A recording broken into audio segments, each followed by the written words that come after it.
সুধীমণ্ডলী, স্বাগত জানাচ্ছি সমসাময়িক বিষয় নিয়ে বৈশাখী টেলিভিশনের নিয়মিত আয়োজন ইস্পাহানি মির্জাপুর 0 আওয়ারে। এই অনুষ্ঠান একই সঙ্গে বৈশাখী টেলিভিশনের ভেরিফাইড ফেসবুক পেজ এবং ইউটিউব চ্যানেলেও প্রচারিত হচ্ছে। আজ আমরা আলোচনা করব বাংলাদেশ মিয়ানমার সীমান্তে উত্তেজনা, এবং আপনারা জানেন গত প্রায় এক সপ্তাহ ধরে কক্সবাজারের সঙ্গে আমাদের প্রবাল দ্বীপ সেন্ট মার্টিনের যোগাযোগ প্রায় বিচ্ছিন্ন। সেন্ট মার্টিনের 10,000 মানুষের খাদ্য সংকটও দেখা দিয়েছে। সবশেষ খবর আমরা যেগুলো জানতে পাচ্ছি যে সেখানে ট্রলার বা জাহাজ গেলেই মিয়ানমারের ওপার থেকে গুলি করা হচ্ছে, এবং নাফ নদীতেও তাদের চলাফেরা টের পাওয়া যাচ্ছে। আমাদের সীমান্তরক্ষী বাহিনী বিজিবি স্থানীয় বাসিন্দাদের সতর্কভাবে চলাফেরা করার পরামর্শ দিচ্ছে, ঘোষণা দিচ্ছে। এই বিষয় নিয়ে আমরা আলোচনা করব। আলোচনার শিরোনাম দিয়েছি, সেটা আগে বলি আমি, মিয়ানমারের গুলির বিপদে কক্সবাজার থেকে সেন্ট মার্টিন। এ বিষয়ে আলোচনার জন্য স্টুডিওতে আমন্ত্রণ জানিয়েছি মিয়ানমারে বাংলাদেশ দূতাবাসের সাবেক প্রতিরক্ষা উপদেষ্টা ব্রিগেডিয়ার জেনারেল অবসরপ্রাপ্ত শওকত জামাল। শওকত জামাল, আপনাকে স্বাগত জানাচ্ছি আমাদের এই অনুষ্ঠানে। এছাড়াও এই অনুষ্ঠানে অনলাইনে যুক্ত থাকবেন নিরাপত্তা বিশ্লেষক মেজর অবসরপ্রাপ্ত ইমদাদুল। ঢাকা থেকে শেষ হজ ফ্লাইট গেছে, ভিসা ও টিকিট জটিলতায় যেতে পারেনি 51 জন, নিয়মিত ফ্লাইটে পাঠানোর চেষ্টায়।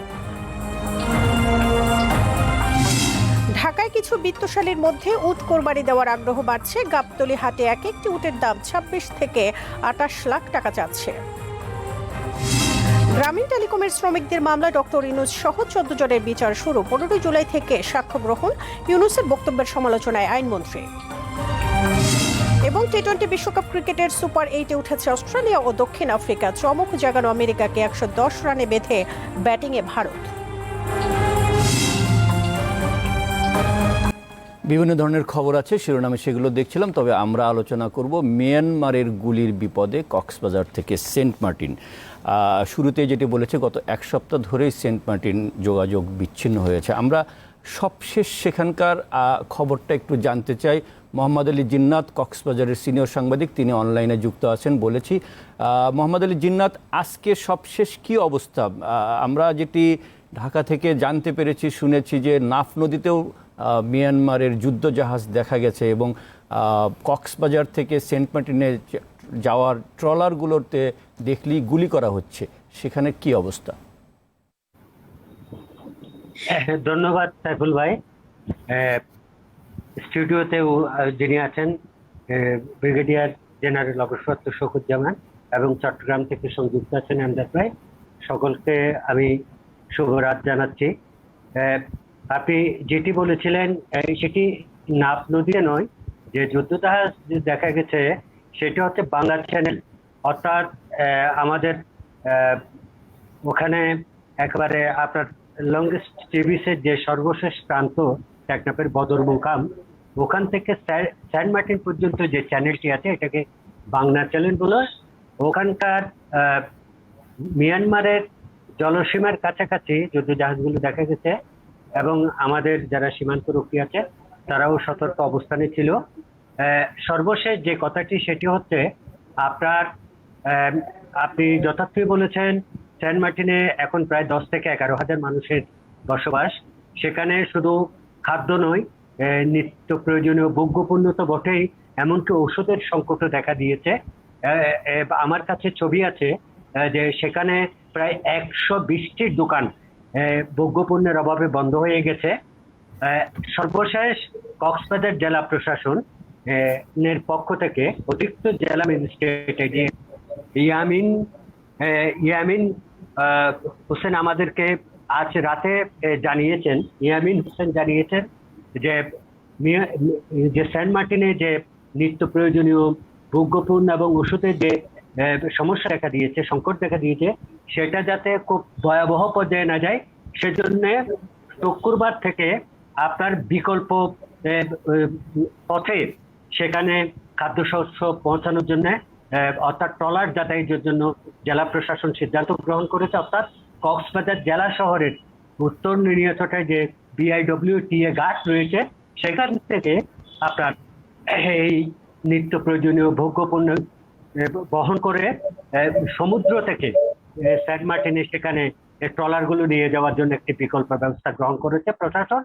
এবং যাদের খুব অতি দরকার সেন্ট মার্টিনে যাওয়ার, সীমিত পরিসরের কিছু জনগণকে ওই ট্রলার করে সেই সেন্ট মার্টিনে নিয়ে যাওয়া হবে।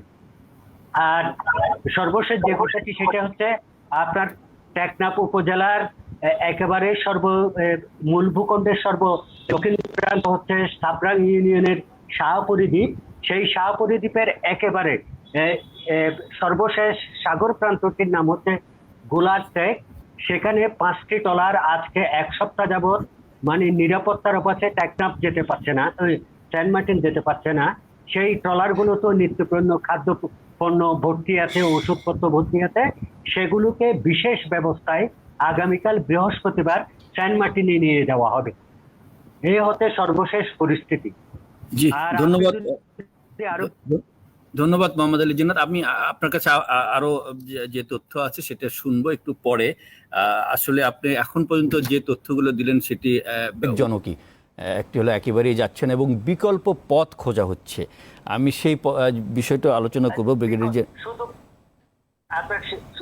শুধু বিকল্প পথ নয়, সিদ্ধান্ত নিয়েছে প্রশাসন শুক্রবার থেকে বিকল্প পথেই সেন্ট মার্টিনে খাদ্য দ্রব্য এবং ওষুধপত্র, প্রয়োজনীয় জিনিসপত্র এবং প্রয়োজনীয় যে লোকগুলোর অবশ্যই সেন্ট মার্টিনে যাওয়া দরকার সীমিত পরিসরে, সেই লোকজনকেও মানে বিকল্প ব্যবস্থায় সেন্ট মার্টিনে নেওয়ার ব্যবস্থা গ্রহণ করা হয়েছে। জি, সেটাই আমি বলছিলাম যে পরিস্থিতি এতটাই ওখানকার অবনতি যে সেন্ট মার্টিনে যাবার স্বাভাবিক যে পথ সেটি ব্যবহার করা যাচ্ছে না বলেই তো প্রশাসন সিদ্ধান্ত নিয়েছে বিকল্প পথে সেখানে পণ্য এবং মানুষকে পাঠানোর। ব্রিগেডিয়ার জেনারেল শওকত জামাল, আপনার তো দীর্ঘ সময়ের অভিজ্ঞতা, আপনি মিয়ানমারে বাংলাদেশের দূতাবাসে প্রাক্তন প্রতিরক্ষা উপদেষ্টার দায়িত্ব পালন করেছেন এবং এরপরও আপনি এই পরিস্থিতির উপর নজর রাখছেন। আমি প্রথমে জানতে চাই, বিকল্প পথটা একটু পরেই আসবো, প্রথমে জানতে চাই যে মিয়ানমারের অভ্যন্তরে কিন্তু যুদ্ধ লড়াই তাদের বেশ অনেক সময় থেকেই হচ্ছে এবং এর প্রভাব আমাদের এই পারেও লেগেছে এবং বাংলাদেশের 2 জনের প্রাণহানিও ঘটেছে এর আগে বান্দরবন সীমান্তে। কিন্তু সেন্ট মার্টিনে একেবারে বন্ধ হয়ে যায়। এখন যেটা ঘটছে যে ট্রলার গেলে গুলি করা হচ্ছে, লক্ষ্য করে গুলি করা হচ্ছে। এই গুলি ওখানে যাদের ভিতর যুদ্ধ হচ্ছে আমরা জানি না এই গুলি কারা করছেন, মিয়ানমার সেনাবাহিনী নাকি যাদের সঙ্গে মিয়ানমার সেনাবাহিনীর যুদ্ধ হচ্ছে সেই সশস্ত্র আরাকান আর্মি, না কারা? আপনাদের অবজারভেশন, পর্যবেক্ষণ কি? দেখুন, এটা সাম্প্রতিক খুব একটা বিষয় না, এটা গত এপ্রিল মে মাস থেকে চলমান যে আমাদের জেলেদেরকে উপর তারা ওইখানে নাফ নদীর যে নাইকং ঘোনা বা নাইকং দম একটা এলাকা আছে যেটা ইস্টুয়ারি অর্থাৎ মোহনায়, নাফ নদী এবং বঙ্গোপসাগরের মোহনার এলাকাটা সেদিকেই আমাদের জেলেদের আনাগোনা থাকে এবং ওই জায়গাটাই সবচেয়ে বেশি স্পর্শকাতর হয়ে গিয়েছে যে ওখান দিয়ে কিছু আসা যাওয়া করলেই ওপার থেকে ওই মিয়ানমারের যে নাইকনগোনা ওই এলাকা বা নাইকং দম ওই এলাকাগুলা থেকে ফায়ার করছে। এখন যেটা যে প্রত্যক্ষদর্শী যারা ভিকটিম, যারা এইটাতে আহত হয়েছেন, তাদের ভাষ্যমতে যে তারা যেই বোট থেকে মিয়ানমার নেভির যে বোট বা গানবোটগুলা বা নেভির বোটগুলো ওখানে আছে ওগুলা থেকে এদের উপর ফায়ার করেছে এবং তাদের ভাষ্যমতে যে তারা এটা মিয়ানমার সেনাবাহিনীর, কারণ মংডু শহর পুরোপুরি এখন পর্যন্ত আরাকান আর্মি দখলে নিতে পারেনি। মিয়ানমার মংডু শহর থেকে 12 মাইল উত্তরে চিকানপিন গ্রামের যে পুলিশ সদর দপ্তর ছিল সেটা আরাকান আর্মি দখলে নিয়েছে। এদিকেও দক্ষিণ সাইডের থেকে আগানোর চেষ্টা করছে মংডু শহরটাকে দখলে নেওয়ার জন্য আরাকান আর্মি, কিন্তু কোস্টাল এরিয়া এখন পর্যন্ত যতটুকু জানা যায় এটা মিয়ানমার সেনাবাহিনী এবং মিয়ানমার নেভির নিয়ন্ত্রণেই আছে, সশস্ত্র বাহিনীর। এবং আজকের নিউজই আছে ইভেন কি এই যুদ্ধরত অবস্থায় চায়না ওদেরকে আপনার 6টা গানবোট সরবরাহ করেছে। যেই নেপিডোতে চাইনিজ অ্যাম্বাসেডার মিয়ানমারের ঊর্ধ্বতন কর্মকর্তাদের এটা হ্যান্ডওভার করেছেন। আপনার ওটার মধ্যে 2টো হলো 28 মিটার লং আর 4টা হলো 48 metre long. That mean these are quite big এবং কোয়াইট হ্যাভি, এবং এগুলো দিয়ে এরা পেট্রোলিং করবে। কোস্টাল এরিয়া থেকে নেভির গান দিয়ে তারা ভূমিতে আরাকান আর্মির পোস্টগুলা বা গ্রামবাসীর উপর নির্বিচারে গোলাবর্ষণ করে যাচ্ছে অনেক দিন থেকেই। সেই সাথে সাথে এখন ইদানিং যে ডেভেলপমেন্টটা বিগত 1-2 মাস হলো, এটা খুবই আশ্চর্যজনক। আমার কথা হলো যে আমাদের জেলেরা হোক বা টেকনাফ থেকে সেন্ট মার্টিনের যে রুট আমাদের পর্যটকবাহী বা মাল ইয়ার সমেত রসদ সমেত যে সমস্ত বোটগুলা যায়, ট্রলারগুলা যায়, সেগুলোর উপর যে আক্রমণ করছে, আমাদের কোস্টগার্ড বা আমাদের যে নৌবাহিনীর একটা বোট, আমি সবসময় যতবারই সেন্ট মার্টিনে গিয়েছি আমি দেখেছি ওখানে একটা যুদ্ধজাহাজ এই আমাদের সেন্ট মার্টিনের পূর্ব উপকূলে, অর্থাৎ ইন বিটুইন সেন্ট মার্টিন এবং মিয়ানমারের এই রাখাইন স্টেটের মধ্যখানে, ওখানে জলসীমায় আমাদের নিজস্ব জলসীমায় অবস্থান করত এবং সেটা অবস্থান করত। ওইখানে নেভির একটা ছোটোখাটো বেইজও আছে, হেলিপ্যাড আছে, সবই আছে। তা আমরা কেন আমাদের জলসীমার মধ্যে মিয়ানমারের যে বাহিনী গোলাগুলি করছে, এটা মিয়ানমারের, আমি বললাম যে ঠিক আছে মিয়ানমারের সশস্ত্র বাহিনী না হয়ে আরাকান আর্মি যেই হোক, আমরা কেন রিটালিয়েট করছে না? আমরা কেন সাথে সাথে প্রতি উত্তর দিচ্ছে না? আমরা কেন আমাদের জলসীমাকে, আমাদের সার্বভৌম জলসীমাকে কেন আমরা রক্ষা করতে পারছি না? সেই প্রশ্ন তো আসছে, এবং জেলেরাই সেখানের স্থানীয় জনগণ এই প্রশ্ন করেছে যে আমরা কেন, আমাদের জলসীমায় তো আমরা ছিলাম, আমাদেরকে তবু কেন গুলি করা হচ্ছে? এটার একটাই উদ্দেশ্য হতে পারে যে যারাই গুলি করছে তারা আমাদেরকে উত্তক্ত করার চেষ্টা করছে, আমাদেরকে একটা এর মধ্যে যে আরাকান আর্মির সাথে মিয়ানমার সশস্ত্র বাহিনীর যেই আর্মি নেভির যে যুদ্ধ চলছে, এটার মধ্যে বাংলাদেশকেও টেনে আনার একটা মানে হীন উদ্দেশ্য তারা বাস্তবায়ন করছে। এবং এটা একবার দুবার না, কয়েকবারই ফায়ার করেছে। এই গত 6 জুনেও ওখানকার একটা যে স্থগিত আমাদের উপজেলা নির্বাচনের একটা ভোট কেন্দ্রের ভোট শেষে যে সমস্ত সরঞ্জামগুলা এবং অফিসিয়ালদের নিয়ে যখন আসছিলেন, সেই বোটের উপরে ফায়ার করেছে। এবং সৌভাগ্যক্রমে আমাদের বোটের উপরে গুলি লেগেছে, কিন্তু সৌভাগ্যক্রমে কেউ হতাহত হয় নাই। তা এই যে আমাদের ইলেকশনের এই সরঞ্জাম আনা, এবং এটা তো খুবই একটা উদ্বেগজনক পরিস্থিতি। তা আমার কথা হলো যে আমরা যখনই ওরা ফায়ার করে, আমরা কোনো সাথে সাথে এটা রিটালিয়েট বা এটা জবাব দিতে পারছি না। বিকল্প পথ যেটা আছে, বিকল্প পথটা অনেক বেশি দূরত্ব, এবং এটা পুরোটাই সমুদ্র। কক্সবাজার থেকে সেন্ট মার্টিন যাওয়ার, কক্সবাজারের ইনানি বিচ থেকে, ইনানি বিচে যে জেটি আছে সেখান থেকে সেন্ট মার্টিন, এটা দূরত্ব অনেক ঝুঁকিপূর্ণ, যেহেতু এটা পুরোপুরি সমুদ্র পথে যায়। আর এটা খুব স্থানীয়রা এটাকে খুব একটা বেশি আগ্রহী না এদিক দিয়ে। তারা প্রশ্ন করছে যে কেন আমরা আমাদের জলসীমায় থেকে সেন্ট মার্টিনে আমাদের ভূমিতে ইয়ার মধ্যে যেটা চিরায়তভাবে গুলি করতে করতে কোন দিন সেন্ট মার্টিনের উপর ল্যান্ডিং করে, তাহলে তখন কি হবে? তা আমরা কি সেইভাবে আমাদের দ্বীপটাকে প্রোটেকশন দিয়ে রাখতে পেরেছি? জলসীমার সার্বভৌমত্বকে আমরা নিশ্চিত করতে পারছি কিনা, সেই প্রশ্ন তো আজকে উঠছে। জি, ধন্যবাদ শওকত জামাল। আমরা একটু মেজর এমদাদের কাছে শুনতে চাই। আপনি শুনছিলেন ব্রিগেডিয়ার জেনারেল শওকত জামাল যেটি বলছিলেন যে ওনার বক্তব্যের মধ্যে দুটো বিষয় রয়েছে। একটি হলো যে আমরা আমাদের নৌবাহিনী, আমাদের কোস্টগার্ড বা বিজিবি, আমরা কেন রিটেলিয়েট করছে না, পাল্টা হামলা করছে না, এটি যেমন তিনি বলেছেন।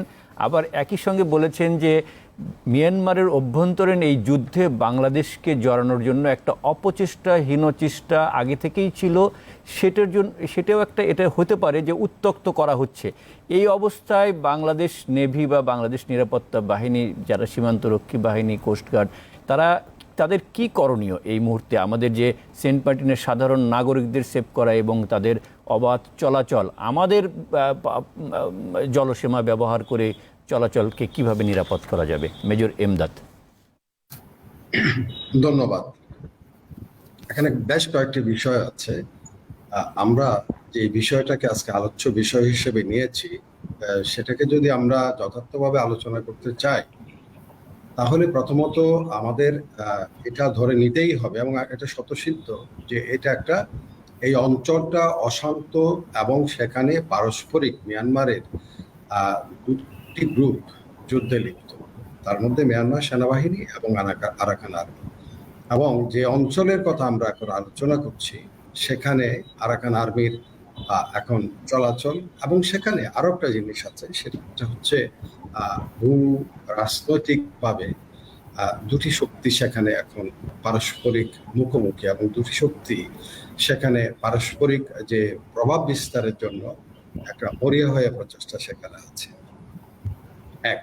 2 নম্বর হচ্ছে সেখানে এই যে আজকে যেই বিষয়টা আমরা বলছি সেটা হওয়ার কথা নয়, কারণ বাংলাদেশ এই পর্যন্ত যদি মিয়ানমার সেনাবাহিনী এই কাজটা করে, মিয়ানমার কর্তৃপক্ষ অর্থাৎ মিয়ানমার আইন শৃঙ্খলা রক্ষাকারী বাহিনী হোক বা সেখানে সীমান্ত রক্ষী হোক, তারা আমাদের দেশে আশ্রয়ের জন্য এসছে, আমরা তাদেরকে একেবারে জামাই আদরে যথার্থভাবে তাদের দেশে তাদেরকে প্রত্যাপন করেছি,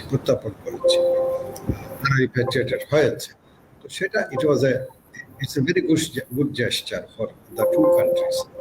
দুটা দেশের মধ্যে এটা খুব আমাদের জন্য একেবারেই ভালো একটা বার্তা। তারপরও মিয়ানমার সেনাবাহিনী কেন গুলি করবে আমাদের উপরে, সেটা একটা বড় প্রশ্ন। এটার থেকে আরেকটা জিনিস আছে, নেপেটোতে বা রেঙ্গুনে আমাদের যে কূটনৈতিক মিশন আছে, তারা সেখানে কি বার্তা বহন করছে বা কি কার্যক্রম তারা পরিচালনা করছে, মিয়ানমারের সাথে কর্তৃপক্ষের সাথে এই যে গোলাগুলির বিষয়টা, সেটা আমরা এখনো অবগত নই, বা আমাদের পররাষ্ট্র মন্ত্রণালয় সে ব্যাপারে এখনো পর্যন্ত কোনো বিবৃতি দেওয়ার বা কোনো অবস্থান ব্যাখ্যা করার গরজ অনুভব করে নাই এবং এই পর্যন্ত করেনি। যেটা আমরা শুনছি সেটা হচ্ছে জেলেদের মুখ থেকে বা ব্যবসায়ী যারা আছে বা যারা ওখানে যেতে চাচ্ছে সেন্ট মার্টিনে, তাদের কাছ থেকে। এবার আসি গোলাগুলি প্রত্যুত্তর কেন করছি না। প্রত্যুত্তর হচ্ছে রিটালিয়েট করা এখন পর্যন্ত এটা আন্তর্জাতিক সীমারেখা, সীমান্ত জলরেখাও তাই। সেখানে যদি সত্যি সত্যি যেই পক্ষই গোলাগুলি করুক, তাদের যদি উদ্দেশ্য হয় বাংলাদেশকে ড্র্যাগ করা, বাংলাদেশকে সেখানে টেনে নেওয়া, বা আমি যে আন্তর্জাতিক এই যে পারস্পরিক বৃহৎ শক্তিগুলো সেখানে যার যার প্রভাব বিস্তারের কৌশল বা মুখোমুখি, সেখানে বাংলাদেশকেও পক্ষভুক্ত করার যদি একটা মরিয়া বা অপচেষ্টা থাকে, তাহলে আমরা সেখানে যদি রিটেলিয়েট করি, যারা সেটা চাচ্ছে তাদের উদ্দেশ্যটা সফল হবে। এখন আমাদের আসল বিষয় আসি, রিটেলিয়েট করলে কি হবে, রিটেলিয়েট না করলে কি হবে। আমরা এখন রিটেলিয়েট করতে যাওয়াটা এটা মোটেও আমাদের জন্য যে খুব বেশি যে ভালো ফল বয়ে আনবে তা না। আমরা রিটেলিয়েট করতে গিয়ে বাংলাদেশ এখন যে অবস্থায় আছে সে অবস্থাটা হয়তো তখন আমাদের হারাতে হবে। আমাদের মনে রাখতে হবে যে বাংলাদেশে এখানে 12 লক্ষ রোহিঙ্গার বসবাস আছে। সেই 12 লক্ষ রোহিঙ্গাকে সেখানে রিপ্যাট্রিয়েট করাটা আমাদের এখন প্রাইম অবজেক্টিভস। সেটা করতে গিয়ে রাখাইনে এখন বর্তমানে যে অবস্থা চলছে, সেখানে আমাদের নীতি কৌশল প্রণেতা যারা আছেন, আমাদের যারা ফরেন মিনিস্ট্রিতে যারা আছেন, তাদের প্রাথমিক মৌল উদ্দেশ্য হবে রাখাইনে স্থিতিশীলতা, অর্থাৎ কিভাবে সেখানে স্থিতিশীলতা আনয়ন করা যায়, সেখানে পক্ষভুক্ত গোষ্ঠীগুলোর সাথে সরাসরি না হোক বা তারা যারা দ্বারা প্রভাবিত তাদের মাধ্যমে সেখানে স্থিতিশীলতা আনা। কারণ এটা মিয়ানমার কর্তৃপক্ষের এখন অন্যতম একটা অজুহাত হয়ে গেছে, যেহেতু রাখাইন অঞ্চল অস্থিতিশীল, সেজন্য আমরা এখন রিপ্যাট্রিয়েশনের বিষয়টা আলোচনা করতে পারছি। অন্যদিকে তারা খুব স্মার্টলি আরেকটা কাজ করে যাচ্ছে, সেটার দিকেও আমাদের এখন নজর দিতে হবে। সেটা হচ্ছে এই রোহিঙ্গাদেরকে তারা রিক্রুট করছে সেনাবাহিনী, যার জন্য এই রোহিঙ্গা এবং আরাকান আর্মি পারস্পরিক মুখোমুখি হওয়ার একটা সম্ভাবনা, এখানে সমূহ সম্ভাবনা দেখা যাচ্ছে। কোন রোহিঙ্গাদের তারা রিক্রুট করছে, মানে রাখাইনে এখন যারা আছে নাকি বাংলাদেশে রাখাইনে যারা আছে, যারা এখানে আসে নাই, এই পারে আসে নাই, তাদের থেকে প্রায় 1000-এরও বেশি অলরেডি দে হ্যাভ রিক্রুটেড, এবং they are now placing them against the Arakan army, যার জন্য সেটার একটা কনসিকুয়েন্স আমরা দেখেছি অতি সম্প্রতি। তারা যখন বলে একটা জায়গা আছে, সেখানে বা বুথিরং শহরে যখন আরাকান আর্মি আক্রমণ করেছে, তার সন্নিহিত অঞ্চলগুলিতে রোহিঙ্গাদের বসবাস, রোহিঙ্গা অঞ্চল, যে রোহিঙ্গারা পালিয়ে আসে নাই বা কোন রকমের সেখানে জীবন ধারণ করছে, ঢুকে আছে, তাদের অনেকগুলো বাড়িঘর সেখানে জ্বালিয়ে দিয়েছে আরাকান আর্মি। এটা কিন্তু আমাদের দেশে খুব বেশি করে প্রকাশিত হয় নাই, প্রচারিত হয় নাই। আমি সেখানে আল জাজিরা এবং বিবিসির দুইটা ইয়েতে একেবারে সরাসরি তারা প্রায় এক ঘন্টা করে প্রোগ্রামটা করেছে। সেখানে তারা দেখিয়েছে how the Arakan army is burning the houses of Rohingyas. সেটা থেকে আমরা একটা আমাদের সম্ভাবনা, একটা আশঙ্কার সৃষ্টি হয়েছিল যে রোহিঙ্গাদের আবার বাকি রোহিঙ্গারাও আমাদের, এবং কিছু রোহিঙ্গা আমাদের দিকে অলরেডি অগ্রসর হয়েছিল। তারা হয়তো বিভিন্নভাবে মিয়ানমার সেনাবাহিনী আর সামনের দিকে আগে তো তাড়িয়ে দিয়েছে, এবার তাদের রাখার জন্যই মরিয়া ভিতরে, কারণ তাদের থেকে তারা রিইনফোর্স, অর্থাৎ তাদের রিক্রুটমেন্ট, যেটা জনবল যেখানে সংকট, সেটাকে তারা পূরণ করা দুইটা উদ্দেশ্য আছে। একটা হচ্ছে তাদের জনসংকটে সেটা মোচন করা, জনবল সংকট। দ্বিতীয়ত হচ্ছে কৌশলগতভাবে রোহিঙ্গাদেরকে রাখাইনদের এগেনস্টে দাঁড় করিয়ে দেওয়া। এটা 1942-তে ব্রিটিশরা করে। ধন্যবাদ মেজর এমদাদ। আমাদের একটা বিরতির সময় হয়েছে। জি, আচ্ছা, বিরতির সময় হচ্ছে, বিরতির পরে আবার আপনার কাছে যাব। প্রিয় দর্শক, আপনারা যারা দেখছেন, আপনারা আমাদের সঙ্গে থাকুন। আমরা এই আলোচনায় আবার ফুরবো এবং স্টুডিওতে ব্রিগেডিয়ার জেনারেল শওকত জামাল আছে। আপনার বক্তব্য জানবো বিরতির পর।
বিরতির পর আরেকবার স্বাগত জিরো আওয়ারে। আমরা আলোচনা করছিলাম মিয়ানমারের গুলির বিপদে কক্সবাজার থেকে সেন্ট মার্টিন। স্টুডিওতে আমাদের সঙ্গে আছেন ব্রিগেডিয়ার জেনারেল অবসরপ্রাপ্ত শওকত জামাল। আপনার কাছে আসছি। আপনি শুনেছেন মেজর ইমদাদ বিরতির আগে যেটা বলছিলেন যে মিয়ানমার সরকারের সঙ্গে বাংলাদেশের একটা গুড গেস্টার চলছে, যে ওদের বিভিন্ন নিরাপত্তা বাহিনীর সদস্যরা বিভিন্ন সময়ে বাংলাদেশে যারা পালিয়ে এসেছিল তাদেরকে ফেরত দেওয়া হয়েছে এবং তাদের জাহাজ এসেই নিয়ে গেছে তাদের প্রতি। এরপরেও এইরকম একটি যোগাযোগ থাকার পরেও, একটা গুড গেস্টার বিনিময়ের পরেও তারা কেন আপনার ভাষায় উত্ত্যক্ত করছে এবং বাংলাদেশের সাধারণ নাগরিকদের ওপর গুলিবর্ষণ করছে? তাহলে কি আমাদের মধ্যে যোগাযোগের কোথাও ঘাটতি দেখেন আপনি? না, আচ্ছা, না সেরকম না। আর মেজর ইমদাদ যেটা বলল যে আমাদের কি আমরা ডিপ্লোম্যাটিক কি অ্যাকশন নিলাম, আমি এর মধ্যে খবরে পড়েছি আমি যে ওখানে যে লোকাল 2 রাইফেল আমাদের যে টেকনাফে 2 বিজিবি ব্যাটালিয়ান আছে, 2 রাইফেল ব্যাটালিয়ান যেটা আছে, তার অধিনায়ক প্রটেস্ট নোট পাঠিয়েছেন এই জেলেদের উপর যে হামলা হচ্ছে। আমি আপনাকে বলেছি এটা এপ্রিল মাস থেকে এপ্রিল মে এটা চলমান আছে, যে আমাদের জেলেদের উপর গোলাগুলি করছে, এখানে আহত হয়েছে। সৌভাগ্যক্রমে এখন পর্যন্ত এই ঘটনায় নিহত হয় নাই, কিন্তু গুরুতর আহত হয়েছে এরকমও আছে জেলেদের। তা আমার এবং ওনারা প্রতিবাদ লিপি পাঠিয়েছে, এবং আমাদের মিনিস্ট্রি অফ ফরেন অ্যাফেয়ার্সও সম্ভবত এরকম একটা নিউজে দেখেছিলাম যে ওনারাও মিয়ানমারের মিয়ানমার অথরিটিকে প্রতিবাদ দিয়েছেন মিয়ানমার অ্যাম্বাসেডারের থ্রুতে। এবং মিয়ানমার অ্যাম্বাসেডার এটা নিউজে এসছেন যে ওনারা অস্বীকার করছেন যে ওনারা ফায়ার করেন নাই, এটা আরাকান আর্মি করছে। মানে ব্লেমটা মিয়ানমার গভর্নমেন্ট আরাকান আর্মির উপরে দিতে চাচ্ছে। এখন আমরাও খুব একেবারে 100% নিশ্চিত না কে করছে। আর আমার কথা হলো যে আমরা যারা বিজেপির বর্ডার গার্ড পুলিশ মিয়ানমারে যারা পালিয়ে আমাদের অঞ্চলে এসছে, এর মধ্যে তাদের পুলিশ আছে, ইভেন কি সশস্ত্র বাহিনীর সদস্যরা আছেন, বেসামরিক জনগণ আছেন, তাদের নিরাপত্তা বাহিনীর ওদের পরিবার আসছেন, সবাই এসছেন। কাজেই এখানে তাদের উপরে আমরা যেই কার্যক্রমগুলো নিয়েছি এটা তো সবাই অ্যাপ্রিসিয়েট করছে। এটা অন হিউম্যানিটেরিয়ান গ্রাউন্ডে তারা আশ্রয় নিয়েছে, তারা তাদের জীবন বিপন্ন যখন হয়েছে তখনই তো বর্ডার ক্রস করে এসছে, এবং আমরা মিয়ানমার সরকারের সাথে যোগাযোগ করে তাদেরকে আবার ফেরত দিয়েছি নৌপথে। সেটা ঠিক আছে, এটার ব্যাপারে কেউ অস্বীকার যে এটা আমাদের, কিন্তু বাস্তবিক অবস্থাটা কি? বিগত 7 বছর ধরে আমরা ডিপ্লোম্যাটিক চ্যানেলে বাইলেটারালি আমরা এই রোহিঙ্গা ইস্যুটাকে, রোহিঙ্গা প্রবলেমটাকে সলভ করার চেষ্টা করছি। আমরা কি আজ পর্যন্ত একটা রোহিঙ্গাকেও ফেরত পাঠাতে পেরেছি? এবং কবে পাঠাবো এরকম কোনো আমাদের কাছে কোনো সুসংবাদ কি আমরা পাই, বা আমরা ধারণা করতে পারি যে এত একটা টাইম ফ্রেম কি আমরা পাই? বাস্তব অবস্থাটা হলো এটা মিয়ানমার গভর্নমেন্ট, আমি তো ওখানে ছিলাম বা ইয়েও ছিলেন, আমরা ওখানে সিটিওতে আমাদের কনসুলেট ছিল, সেখানেও ওনাদের সাথেই আমরা একসাথে কোঅর্ডিনেট করে আমরা ওই স্থানগুলো ঘুরেছি, রোহিঙ্গা পাড়ায় গিয়েছি, রোহিঙ্গা এলাকাগুলো ট্রাভেল করেছি। আমি মংডুর থেকে এই চাঁদের গাড়ি, আমাদের হিল ট্যাক্সে যে চাঁদের গাড়ি আছে যেরকম উইলিস জিপ, এগুলা করে একদম আনরেকগনাইজড মেঠোপথ দিয়ে আমরা সিটুয়ে গিয়েছি, মায়ো রিভার পার হয়ে, ওগুলো ভাড়া করে স্থানীয় ওই রাশেদ ছিল তখন ওখানে কাউন্সিলর এই সিটুয়েতে আমাদের। এখন তো কাউন্সিলর বিকজ সিটুয়ের পরিস্থিতি খুবই ডেঞ্জারাস একটা পরিস্থিতি, খুব বিপজ্জনক। কাজে আমার মনে হয় না যে আমাদের কনসুলেট এখন ওখানে ফাংশন করছে, যে তারা নিশ্চয়ই বাই নাও হয়তো ইয়াঙ্গুনে শিফট করে গিয়েছে। তো সেই পরিপ্রেক্ষিতে আমি যেটা বলছি যে আমরা এই ডিপ্লোম্যাটিক চ্যানেলে তো ট্রাই করছি, অনেক দিন ধরেই করছি। এর মধ্যে মধ্যস্থতা চায়নাও করেছে, এবং বাইলেটারালি আমরা অনেক ট্রাই করেছি, কিন্তু বাস্তবিক অবস্থাটা হলো তারা নেওয়ার ব্যাপারে এই যে 2019 থেকে 2021 পর্যন্ত তারা এই ভেরিফিকেশনের নামে খালি কালক্ষেপণ করা, সেটা তো একটা দীর্ঘ প্রক্রিয়া, এবং আদৌ এখন যে পরিস্থিতি সেখানে আদৌ কোনো সুফল বয়ে আনা সম্ভব কিনা সেটা অনিশ্চিত, তো একেবারেই অনিশ্চিত। কাজে আমরা যে খালি, আমার কথা হলো যে আমার জেলেদের উপর, আমার দেশের নাগরিকের উপর, আপনি কোন দেশের নাগরিকের উপর যখন হয়, কাউকে হত্যা করে বর্ডারে বা কোন দেশটা, বেশিরভাগ দেশে এটা রিটালিয়েট করে। আপনি ইরান, পাকিস্তান, তারা সৎ প্রতিবেশী, তারপরে দেখেন যে পাকিস্তানি ফোর্স ইরানের অভ্যন্তরীণ, সেটি আপনি বলেছেন। আবার এটাও বলেছেন যে তারা আমাদের ড্র্যাগ করার চেষ্টা করছে, এবং তারা নিলে পরে পরবর্তী পরিস্থিতি কি হবে সেটাও খুব ভালো কিছু হবে বলে মনে হচ্ছে না। সেটা আমরা কখনোই ওদের সাথে কোনো মোহাম্মদ আলী জিন্নাত আপনি আছেন, আপনার কাছে একটু শুনতে চাই যে কক্সবাজার জেলা প্রশাসন আজকে পুরো পরিস্থিতি নিয়ে বৈঠক করেছে, এবং বৈঠকের পরে কিছু সিদ্ধান্ত আপনি বলছিলেনও, সেখানকার বেসামরিক নাগরিকদের জীবন রক্ষার জন্য তারা পদক্ষেপ নিয়েছে। আর কি বলেছে তারা, এই জেলা প্রশাসন? মোহাম্মদ আলী জিন্নাত বোধহয় সংযুক্তি বিচ্ছিন্ন বিচ্ছিন্ন হয়েছে। আমরা একটু মেজর এমদাদ আপনার কাছে আবারও আসছি, যেটি বলছিলেন যে এখানে ত্রিপক্ষীয় একটা মানে একটা হলো মিয়ানমার সেনাবাহিনী সশস্ত্র আরাকান গোষ্ঠীর মধ্যে চলছে লড়াই, এতে তো অনেক দিন থেকেই লড়াই চলছিল, কিন্তু বাংলাদেশ তো ফরমাল চ্যানেলে মিয়ানমার সরকারের সঙ্গেই যোগাযোগ রাখছে এবং তাদের যারা পালিয়ে এসেছিল তাদেরকে ফেরতও দেওয়া হয়েছে, তাদের সাথে মানবিক আচরণও হয়েছে। তারপরেও এই এখনকার যে পরিস্থিতির উদ্ভব ঘটলো, এটার পেছনে অন্য কোনো কারণ দেখেন কিনা? ধন্যবাদ। এখানে মূলত এই গোলাগুলির বিষয়টা যে এটা আসলে যদি এটা নৌপথে হয়, মিয়ানমার যদি নৌবাহিনী কর্তৃক এটা করে তাহলে এটা ডেফিনেটলি মিয়ানমার সেনাবাহিনীর কাছে বা মিয়ানমার কর্তৃপক্ষের কাছে যাবে। অন্যদিকে ধরেন নাফ নদীর যে ওপার থেকে, কারণ সেখানে এখন ওই এরিয়াটা কিছুটা বেশ ভালো এলাকা জুড়ে এখন আরাকান আর্মির অবস্থান আছে। সেখানে আরাকান আর্মি তার এই বোর্ড সেই বোর্ড নিয়ে বিভিন্নভাবে আরাকান আর্মি কিন্তু সেখানে একটা নিউসেন্স ক্রিয়েট করতে পারে। কারণ তো শুরুতেই বললাম আরাকান আর্মির সেখানে দুটা উদ্দেশ্য আছে, এটা কেউ স্বীকার করুক না করুক, দুটা পক্ষের উপরেই চীনাদের প্রভাব কিন্তু প্রবল। এখানে অন্য কোনো তৃতীয় পক্ষ এখনো পর্যন্ত চেষ্টা করেও না মিয়ানমার সেনাবাহিনীর উপরে না আরাকান আর্মির উপরে কোনো তেমন প্রভাব বিস্তার করতে পেরেছে। যদি পারত তাহলে কিন্তু আরাকান আর্মির উপরে যদি প্রভাব বিস্তার করতে পারত তাহলে এই যে সেখানে ভারতের যে কালাদান মাল্টি ট্রানজিট প্রজেক্ট যেটা কলকাতা সিটওয়ে হয়ে প্লেটাওয়া যাওয়ার কথা, সেটা তাহলে এখন আনইন্টারাপ্টেড থাকতো। ওটা অলরেডি ইট ইজ জেপারাইজ, এটা অলরেডি তারা অকুপাই, এই পুরো ব্যালটা তারা নিয়েছে। এবং সেখানে এই যে আমি শুরুতেই যে কথাটা বলেছিলাম যে সেখানে ভূকৌশলগত অবস্থানের যে একটা দ্বন্দ্ব শক্তিগুলির মধ্যে, এটা একদিকে হচ্ছে কালাদান এই প্রজেক্টকে নিয়ে, আরেকদিকে আরেকটু সামনের দিকে গেলে আরেকটু দক্ষিণে গেলে চকপিওকে নিয়ে সেখানে আরো বড় বৃহৎ শক্তি, সেখানে তাদের ট্রেড ওয়ারের বিষয় আছে, মালাক্কা থেকে শিপ করে চায়নার এক ধরনের স্মুথ এবং আনইন্টারাপ্টেড ইন্ডিয়ান ওশানে পাড়ি জমানোর ব্যবস্থা হয়ে যাওয়া, এগুলির উপরে দৃষ্টি আছে এখন।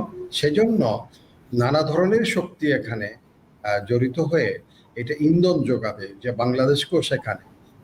আপনি যদি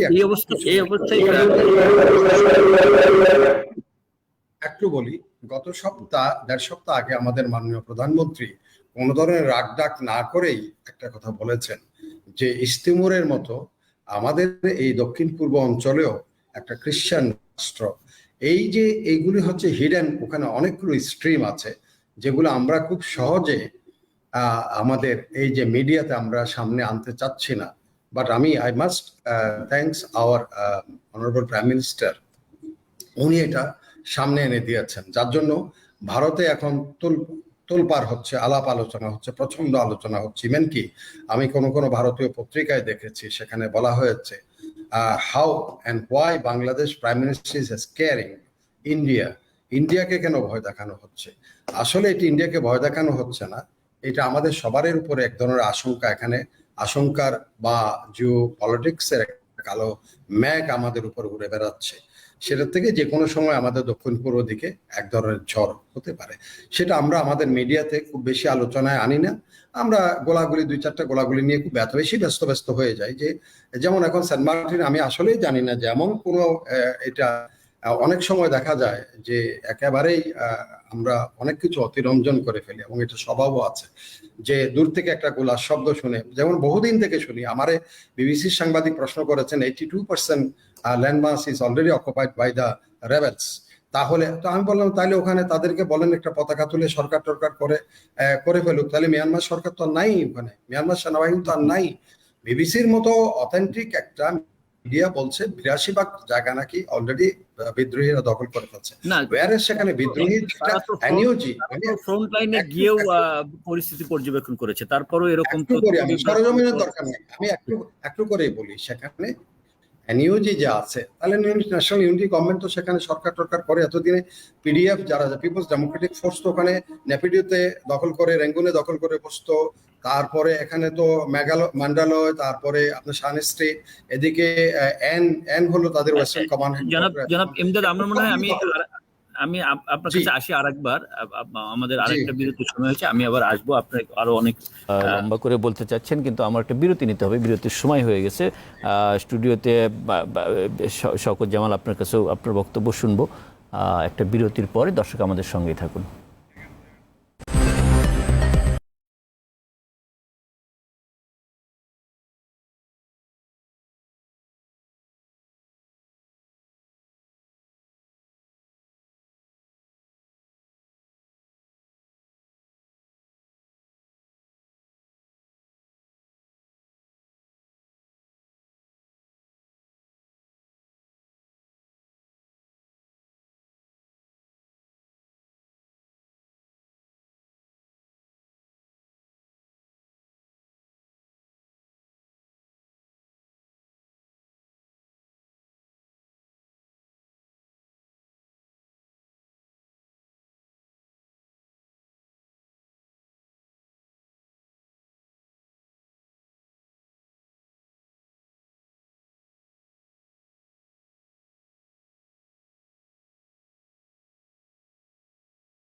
বিরতির সময় আমাদের সঙ্গে থাকবার জন্য ধন্যবাদ। আমরা আলোচনার একেবারে শেষ পর্বে চলে এসেছি। মোহাম্মদ আলী জিন্নাত, কক্সবাজারের সিনিয়র সাংবাদিক, আপনার কাছে একটু জানতে চেয়েছিলাম, কিন্তু তখন আপনার সংযোগটা বিচ্ছিন্ন হয়ে গিয়েছিল, যে জেলা প্রশাসন কক্সবাজার গতকালকে বৈঠক করে কিছু পদক্ষেপ নিয়েছে, সিদ্ধান্ত আপনিও কিছু বলেছেন, সেখানে আগামীকাল তারা আর কি ধরনের পদক্ষেপ নিচ্ছে যদি ছোট্ট করে বলেন আমাদের বেসামরিক নাগরিকদের নিরাপত্তার জন্য।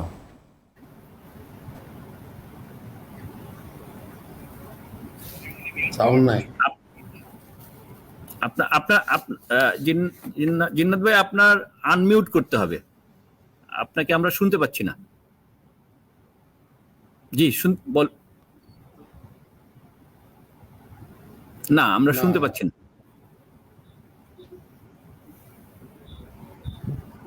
একটু আনমিউট করে কথা বলুন।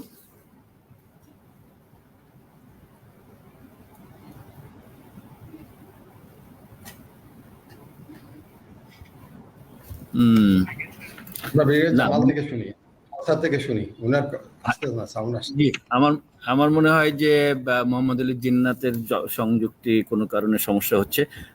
বা শওকত জামাল, আপনার কাছে চাই যে দুই ধরনের সমস্যা এখন আমাদের বড় প্রায়োরিটি, মানে অগ্রাধিকার কি হওয়া উচিত? অগ্রাধিকার অবশ্যই, জি জিন্নাত ভাই থাকেন, এখন শুনতে পাচ্ছি সাথে। আমাদের অগ্রাধিকার এটাই হওয়া উচিত যে সেন্ট মার্টিনের যে 10,000 বা 11,000 যে জনসংখ্যা আছে, তাদের নিত্য প্রয়োজনীয় দ্রব্যাদি, চিকিৎসা সামগ্রী এবং অন্যান্য জিনিসগুলো জরুরি ভিত্তিতে প্রেরণ করা, যাতে তাদের জীবন জীবিকার একটা সংস্থান হয়। এক দ্বিতীয় হলো আমাদের যে স্বাভাবিক চলাচল, স্বাভাবিক আমাদের নিজস্ব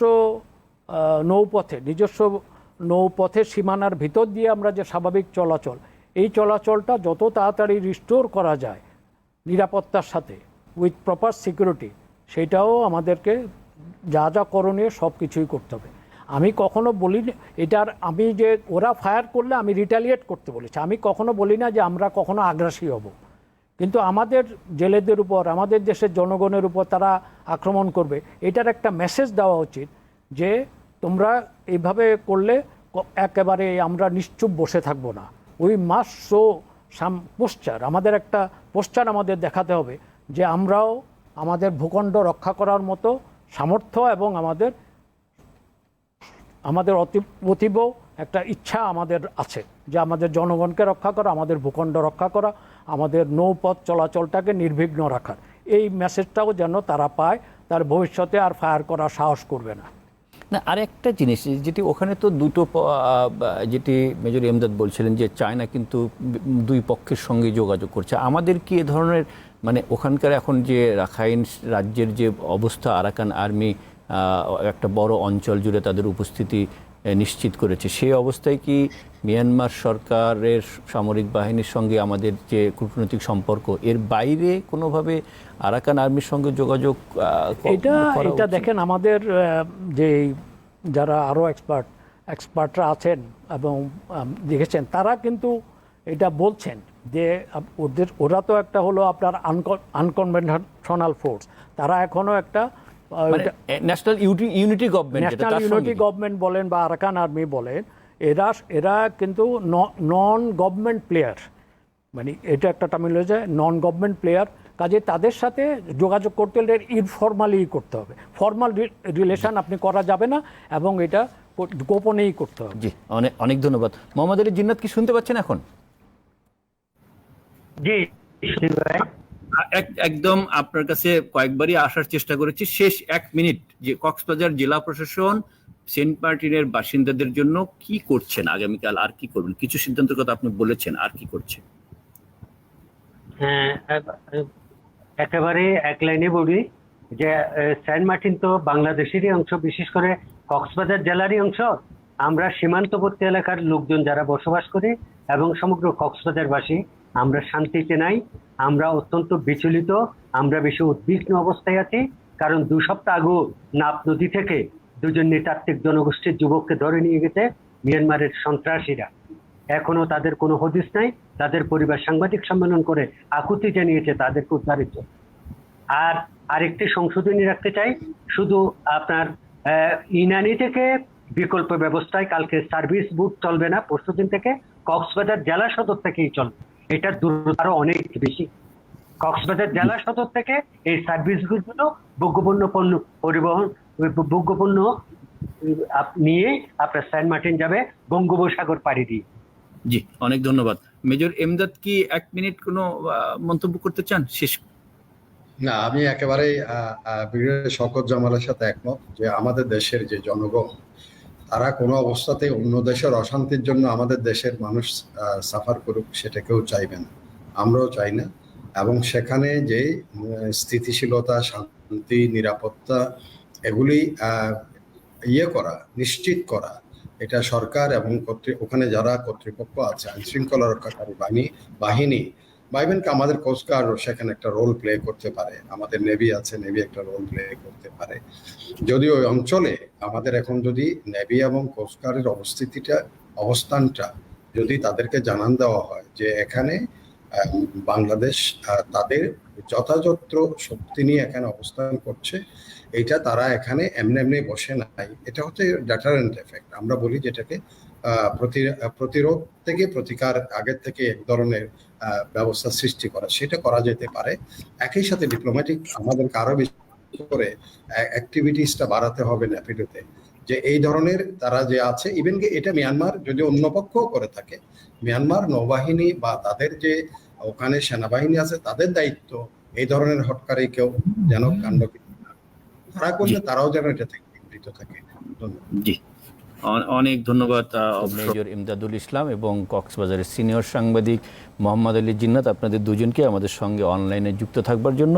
এবং স্টুডিওতে ছিলেন ব্রিগেডিয়ার জেনারেল অবসরপ্রাপ্ত শওকত জামাল, আপনাকে অনেক ধন্যবাদ। আমাদের সম্মিলিত প্রত্যাশা এবং অগ্রাধিকার হলো আমাদের সীমান্তবর্তী নাগরিকদের নিরাপত্তা নিশ্চিত করা, এবং সেটি আমাদের যারা এখানে দায়িত্ব পালন করছে, বিজিবি, কোস্টগার্ড, নেভি, সেটি নিশ্চয়ই তারা করবেন, সেই প্রত্যাশা রাখছি। আপনাদেরকে আবারও ধন্যবাদ। প্রিয় দর্শক, আপনারা যারা এতক্ষণ আমাদের সঙ্গে ছিলেন, আপনাদেরকে ধন্যবাদ। আগামীকাল আবার দেখা হবে। সে পর্যন্ত সবাই ভালো থাকুন। শুভরাত্রি।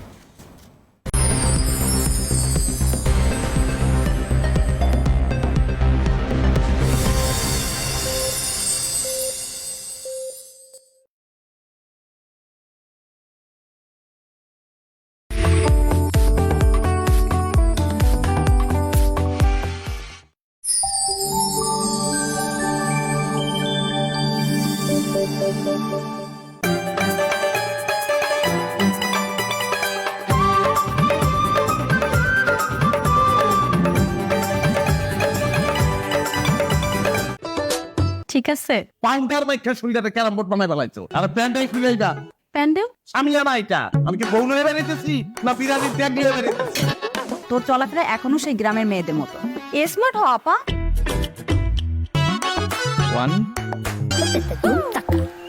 আমি আপনার হাতে কাইরা কেন খামু? কাইরা তুমি খাইতে পারবা না। কাইরা খাওয়ার মতো স্মার্টনেস তোমার মধ্যে নাই। ইচ্ছে করতেছিল। ছেলেটা কত একক নাটক সেম বাট ডিফারেন্ট ঈদের আগের রাত 10টায়।